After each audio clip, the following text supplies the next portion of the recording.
వి gold trusted gold buyers తాకట్టులో ఉన్న బంగారాన్ని విడిపించి ఈ రోజు ఉన్న మార్కెట్ ధరకే కొనబడును. మరిన్ని వివరాలకు సంప్రదించండి 7771077720.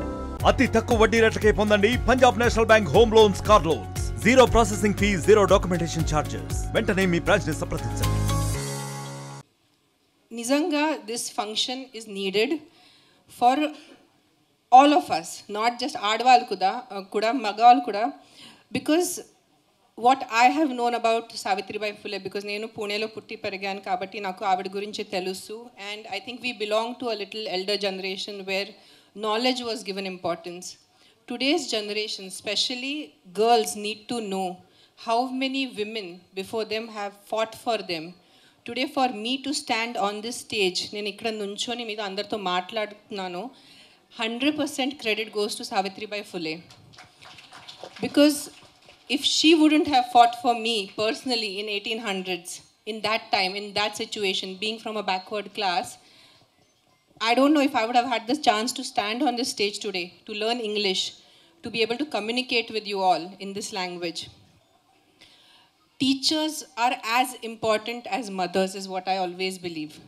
Because first standard tarvata, pillalu morning 8 o'clock school వెళ్ళిపోతారు, ఈవినింగ్ 4 వరకు ఇంటికి రారు.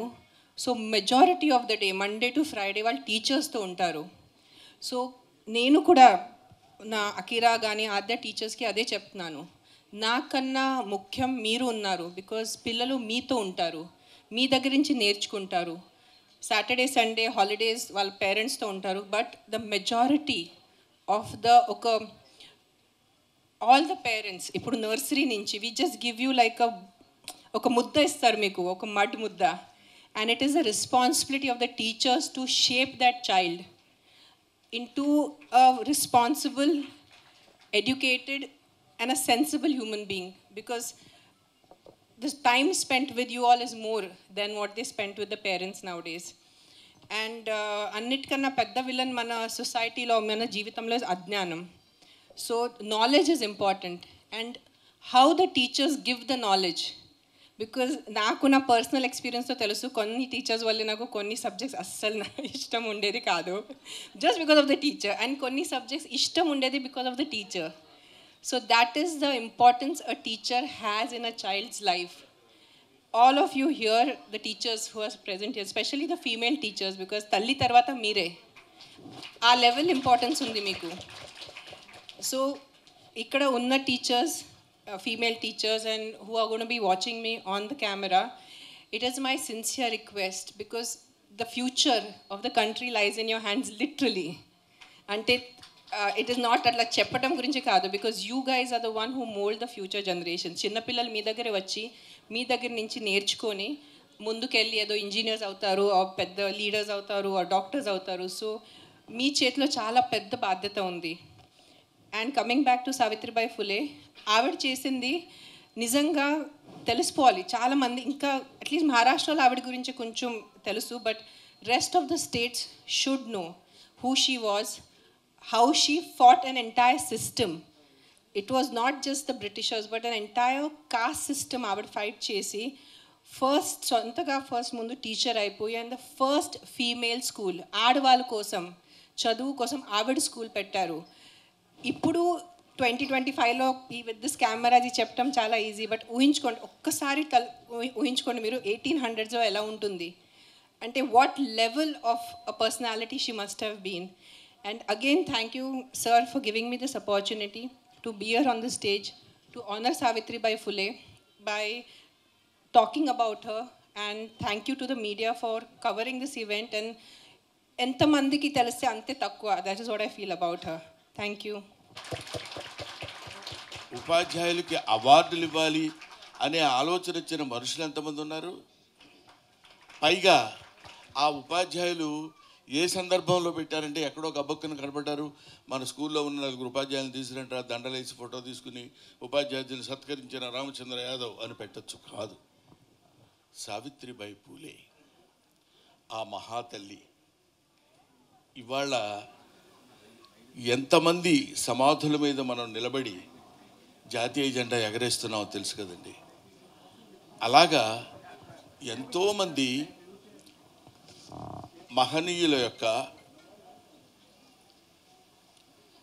ముఖ్యంగా స్త్రీల యొక్క ఆశయాల మీద మనం బతుకుతూ, ఇందాక అమ్మాయి చెప్పింది, నేను వాళ్ళు ఇక్కడ నిలబడి మాట్లాడగలుగుతున్నానంటే that all credit goes to Savitribai Phule. ఎంత కష్టపడ్డారండి. మనుధర్మ చరిత్రలో ఆయన మను ఏం చెప్పాడంటే, స్త్రీలకి చదువు ఉండకూడదు, స్త్రీలు అసలు బయటకు వచ్చి కనపడకూడదు. ఆల్మోస్ట్ ఇప్పటికే అవే కొంచెం ఫాలో అవుతున్నట్టున్నారు. స్త్రీలు చదువుకోకూడదు, స్త్రీలు బయటకు వచ్చి మాట్లాడకూడదు. అందుకనే ఇప్పటికీ మనకి కొన్ని బాగా మారుమూల పల్లెటూళ్ళలోకి వెళ్ళినప్పుడు ఎవరైనా ఇంట్లోకి వచ్చి మాట్లాడితే గబుగ్గురు గుమ్మం పక్కకి వెళ్ళి వారు లేరండి ఇంట్లో అని చెప్తారు. అది సంప్రదాయం అని.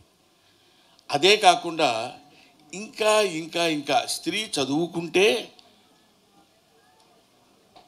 వేదాల్లో చెప్పబడింది ఏంటంటే వర్షాలు పడవు, కరువు కాటకాలు వస్తాయని. ఆ భయం కూడా పెట్టారు. ఎంతవరకు స్త్రీ జాతిని అణగదొక్కాలో అంతవరకు అణగదొక్కుతూ వాళ్ళు పైకి రాకుండా ఉండాలని కోరుతూ వాళ్ళకు ఒక వ్యక్తిగతమైనటువంటి అభిప్రాయం ఉండకూడదు. లేడీస్ అంటే దానికి లేడీస్ తయారైపోతున్నారు అంటున్నారు ఈ మధ్య కూడా. అదేంటి లేడీస్ అసలు మనుషులు కాదా, వాళ్ళు తయారవ్వకూడదా? అందుకని ఇంకా భయంకరమైనటువంటి ఆచారాలు కూడా చిన్నప్పుడు మాకంటే ముందు తరం వాళ్ళ దగ్గర సతీ సహగమనం. భర్త చచ్చిపోతే భార్యని చితులకు తోసేవాళ్ళు. ఎందుకంటే మనకి కొన్ని అద్భుతమైనటువంటి ఆలోచనలు, మరి ఆ నమ్మకాలు ఇవన్నీ ఉండేవేమో. ఇప్పుడు ఆ నమ్మకాలు దేవుడి దయ వల్ల లేవు. లేకపోతే వీడితో పాటు వాడితో పాటు వాళ్ళు మొత్తం అంతా వెళ్ళిపోయి దూకేసి వీడి ఆత్మ ఇటో వెళ్తుంది, ఆ ఆత్మతో పాటు ఈవిడు కూడా వెళ్ళిపోవాలి. ఇద్దరికి కొంచెం ఇబ్బందికరమైన పరిస్థితి అది. ఈ జన్మతో దీన్ని వదిలించుకుందామని వాడు అనుకుంటే కుదరదు, వీడి జన్మకి వీడు లేకుండా ఉంటాడనుకుంటే అది కుదరదు.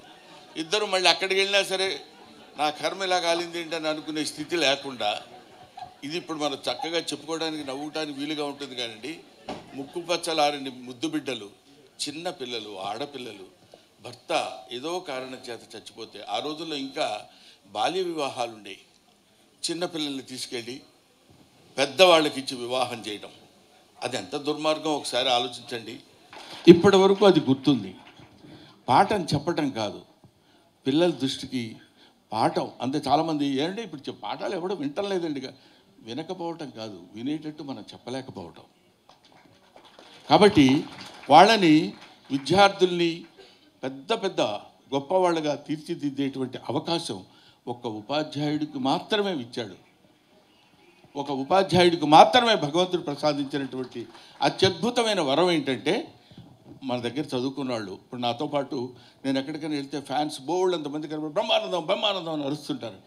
మధ్యలో ఎవడో ఒక చోట ఎక్కడ షూటింగ్ జరుగుతుంటే మేస్టారు అన్నాడు.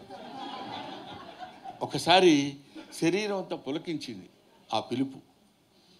అలాంటి పిల్లల్ని తయారు చేసి పెద్ద పెద్ద పొజిషన్స్లో ఉన్నప్పుడు హీఈస్ మై స్టూడెంట్ అండి, నా దగ్గర చదువుకున్నాడు అని చెప్తే ఎంత అందంగా ఉంటుంది. అలాంటి విద్యార్థుల్ని తయారు చేసేటువంటి ఉపాధ్యాయుల్ని ఎక్కడెక్కడి నుంచో తీసుకొచ్చి వాళ్ళకి అవార్డ్స్ ఇచ్చి, ఆ అవార్డ్స్ వల్ల వాళ్ళని ఉత్తేజపరిచి స్త్రీ జాతికి తను ఎంతో ఇంతో సహాయం చేయాలనుకున్నటువంటి రామచంద్ర యాదవ్ని మరొకసారి నేను పెద్దవాడిగా అభినందిస్తూ ఆయనకి నా హృదయపూర్వకమైన నమస్కారాలు తెలియజేసుకుంటూ, మనం మాస్టర్లం కదా 40 నిమిషాల దాకా దిగాం, 40 మినిట్స్ అయిపోయింది, వెళ్ళిపోతాను. Thank you very much. ఒక సరికొత్త ఆలోచనతో రాబోయే తరాలకి ఒక మంచి సందేశాన్ని ఇవ్వాలి. ఈరోజు సమాజంలో మహిళా అభ్యుదయానికి, మహిళల ఉన్నతికి పాటుపడిన సావిత్రిబాయి పూలే గారిని స్ఫూర్తిగా తీసుకొని బీసీవై పార్టీ ఆధ్వర్యంలో ఈ కార్యక్రమం నిర్వహించడానికి తలపెట్టినాము. మేమిచ్చిన పిలుపుకు స్పందించి రాష్ట్ర వ్యాప్తంగా అనేక మంది స్పందించి ఈ కార్యక్రమంలో పాల్గొన్నందుకు ప్రతి ఒక్కరికి కూడా ధన్యవాదాలు తెలియజేస్తూ, అధికారికంగా ప్రతి కలెక్టరేట్లో కూడా నిర్వహించాలని జీవో ఇచ్చినందుకు సంతోషిస్తున్నాను. కనీసము అలాంటి కార్యక్రమం కూడా ఇక్కడ మనకు ఆంధ్రప్రదేశ్ రాష్ట్రంలో జరగడం లేదు. నేను ప్రభుత్వ పెద్దలను ఒకటే కోరుకుంటున్నాను, వచ్చే సంవత్సరం నుండి అయినా ఖచ్చితంగా ప్రతి సంవత్సరము సావిత్రిబాయి పూలే గారి జయంతి సందర్భంగా మహిళా ఉపాధ్యాయ దినోత్సవాన్ని ప్రభుత్వం అధికారికంగా నిర్వహించాలని చెప్పి ఈ సందర్భంగా ప్రభుత్వాన్ని కోరుకుంటూ, దాంతోపాటు ఇంతటి మహనీయురాలి యొక్క చరిత్రను పాఠ్యపుస్తకాల్లో చేర్చడం ద్వారా భావితరాలకు, విద్యార్థులకు ఆవిడ చేసిన సేవ గురించి, ఆవిడ త్యాగం గురించి, సమాజంలో మార్పు కోసము ఆవిడ జీవితాన్ని ఏ విధంగా దారపోశారనే దాని మీద గురించి భావితరాలకు తెలియజేసే అవకాశం ఉంటుంది. కాబట్టి ఖచ్చితంగా ఆవిడ చరిత్రను పాఠ్యపుస్తకాల్లో కూడా తీసుకురావాల్సిన అవసరం ఉందని చెప్పి ప్రభుత్వాన్ని కోరుకుంటూ, ఎందుకంటే ఈరోజు మనం చూసాము ఎంతోమంది విదేశాల నుండి మన దేశం మీద దండెత్తి మన సాంప్రదాయాలని, మన సంపదను, భారతదేశాన్ని కొల్లగొట్టిన వాళ్ళ చరిత్రలన్నీ కూడా పాఠ్యపుస్తకాల్లో వచ్చాయి. కానీ ఇలాంటి మహనీయుల చరిత్రలు చెప్పుకోలేని పరిస్థితి ఈరోజు మనం ఉన్నాము. అంతకంటే ముందు కూడా భారత ప్రభుత్వాన్ని కూడా నేను కోరుకుంటున్నాను, డిమాండ్ చేస్తున్నాను. ఇంతటి మహనీయురాలైన సావిత్రిబాయి పూలే గారికి భారతరత్న అవార్డు ఇచ్చి ఆవిడని సత్కరించాల్సిన అవసరము ఉంది, ఆవిడ సేవలను గుర్తించాల్సిన అవసరం ఉందని చెప్పి కూడా ఈ సందర్భంగా భారత ప్రభుత్వాన్ని కోరుకుంటూ, బీసీవై పార్టీ తరపున కేంద్ర హోంశాఖ మంత్రి గారికి నేను లేఖ కూడా రాస్తున్నాను. దీని మీద ఖచ్చితంగా రాబోయే రోజుల్లో ప్రభుత్వాన్ని అన్ని రకాలుగా దీని మీద చర్య తీసుకునేంత వరకు కూడా పోరాటం చేస్తానని చెప్పి తెలియజేస్తూ, సావిత్రిబాయి పూలే గారి ఆశయాలు కావచ్చు, జ్యోతిరావు పూలే గారి సిద్ధాంతాలు కావచ్చు, అదేవిధంగా భారతదేశంలో ప్రతి పౌరుడు సమాన హక్కుతో బ్రతకాలని చెప్పి ఓటు హక్కు కల్పించి రాజ్యాంగ నిర్మాత అంబేద్కర్ గారి ఆశయాలు, అదేవిధంగా దేశంలో బీసీల అభివృద్ధి చెందాలి, వెనకబడిన తరగతుల అభివృద్ధి చెందాలంటే విద్యా ఉద్యోగాల్లో రిజర్వేషన్లు ఉండి తీరాలని చెప్పి తన కమిషన్ ద్వారా బీసీలకు విద్యా ఉద్యోగాల్లో రిజర్వేషన్లు కల్పించిన మహనీయుడు బీపీ మండల్ గారి ఆశయాలను కొనసాగించడానికి బీసీ యువజన పార్టీ ఎప్పుడూ కట్టుబడి ఉంటుందని చెప్పి తెలియజేస్తూ, అందులో భాగంగానే ఈరోజు విజయవాడలో ఇక్కడ నిర్వహిస్తున్న మహిళా ఉపాధ్యాయ దినోత్సవానికి శ్రీకారం చుట్టడం జరిగిందని చెప్పి ఈ సందర్భంగా తెలియజేస్తూ, వచ్చే సంవత్సరం నుండి కూడా ఇదే స్ఫూర్తితో ఖచ్చితంగా బీసీవై పార్టీ ఆధ్వర్యంలో ప్రతి సంవత్సరం కూడా ఈ కార్యక్రమాన్ని నిర్వహిస్తామని చెప్పి కూడా తెలియజేస్తూ, మేమిచ్చిన ఈ పిలుపుకు స్పందించి రాష్ట్ర వ్యాప్తంగా అన్ని జిల్లాల నుండి మహిళా ఉపాధ్యాయులను స్పందించి ఈ అవార్డుకి ఏదైతే ముందుకొచ్చారో, ఈ అవార్డు కార్యక్రమంకి ప్రోత్సహిస్తూ ముందుకొచ్చారో ప్రతి ఒక్కరిని కూడా అభినందిస్తూ, ఈరోజు ఇక్కడ సెలెక్ట్ అయిన ఉపాధ్యాయుల గురించి కొంతమంది గురించి నేను చూడడం జరిగింది. ఇందులో ప్రతి ఒక్కరూ కూడా ఉపాధ్యాయుని వృత్తి అంటే, టీచర్ ఉద్యోగం అంటే కేవలము నెల నెల జీతం తీసుకునే ఉద్యోగం కాదు, ఇది చాలా పవిత్రమైన వృత్తిలో ఉన్నాము. సో సమాజ సేవ కోసము, పిల్లల భవిష్యత్తు కోసము, విద్యార్థుల భవిష్యత్తు కోసము మా వంతుగా కృషి చేస్తున్నామని చెప్పి ఎన్నో రకాలుగా సేవా కార్యక్రమాలు చేస్తూ వాళ్ళ పాఠశాల అభివృద్ధి కోసం కావచ్చు, విద్యార్థుల అభివృద్ధి కోసం కావచ్చు, అదేవిధంగా సమాజంలో ఏదైతే ఇప్పుడు గతంలో కొన్ని రోజుల క్రితం ఇక్కడ జరిగిన తుఫాను సందర్భంగా అనేక రకాల ఇబ్బందులు ఉంటే అలాంటి వాటి కోసం కూడా సేవా కార్యక్రమాలు చేస్తున్న వాళ్ళు ఇంతకు ముందే దురాచారాలపైన, అన్యాయాలపైన, దౌర్జన్యాలపైన, దోపిడీపైన, అసమానతలపైన, అణచివేతపైన పోరాటం చేయాలంటే అనేక రకాల ఇబ్బందులు ఉంటాయి, ఆటుపోట్లు ఉంటాయి, కష్ట నష్టాలు ఉంటాయి, అవమానాలు ఉంటాయి. వీటన్నింటినీ ఎదుర్కొని ధైర్యంగా నిలబడగలిగితే మన ఆశయాన్ని సాధించడానికి ఇప్పటి రోజుల్లో అయితే సమాజంలో అనేక రకాల మార్పులు వచ్చాయి. మరిన్ని వీడియోస్ కోసం ఛానల్ ని సబ్స్క్రైబ్ చేయండి. లేటెస్ట్ అప్డేట్స్ కోసం వాట్సాప్ ఛానల్ ని ఫాలో అవ్వండి. ఆ లింక్ డిస్క్రిప్షన్ లో ఉంది.